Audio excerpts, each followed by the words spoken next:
সালামু আলাইকুম রহমতুল্লাহ। ভিউয়ার্স, আপনাদের মধ্যে একটি ভিডিও নিয়ে হাজির হয়েছি। ভিডিওটি দেখলে ভালো লাগবে, আশা করছি সম্পূর্ণ ভিডিওটি দেখবেন।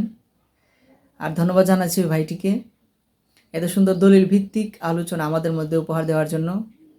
তাই ভিউয়ার্স, ভিডিওটি সম্পূর্ণ দেখবেন। আপনি দাঁড়িপাল্লা মার্কা ভোট না দিয়ে কিভাবে জান্নাতে যান আমি দেখবো। এই দাঁড়িপাল্লা মার্কা কোরআন থেকে নেওয়া, কোরআনের ভেতরে দাঁড়িপাল্লা মার্কার কথা বলা আছে। সূরা অমুক অমুক সূরার অত নাম্বার আয়াতের মধ্যে স্পষ্ট উল্লেখ দাঁড়িপাল্লা মার্কার কথা। আপনি জামাতকে ভোট না দিয়ে কিভাবে জান্নাতে যান ওটাও আমি দেখবো। জামাত কোরআন থেকে নেওয়া, জামাত নাম কোরআন থেকে নেওয়া। 100 কোটি টাকার চ্যালেঞ্জ করে গেলাম, জামাত কোরআন থেকে নেওয়া। যে ব্যক্তি জামাতকে ভোট না দিবে সে কাফের। জামাতকে ভোট না দিলেই সে কাফের।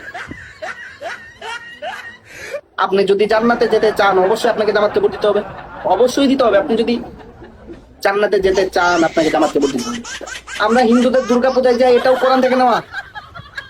কোরআনে অনুমতি দিয়েছে হিন্দুদের দুর্গাপূজায় যেতে। আপনি ফেসবুকের কথা বলেন, ফেসবুকও তো কোরআন থেকে নেওয়া। আমরা জামাত কোরআন ছাড়া কথা বলি না, আমি আমির হামজা কোরআন ছাড়া কথা বলি না।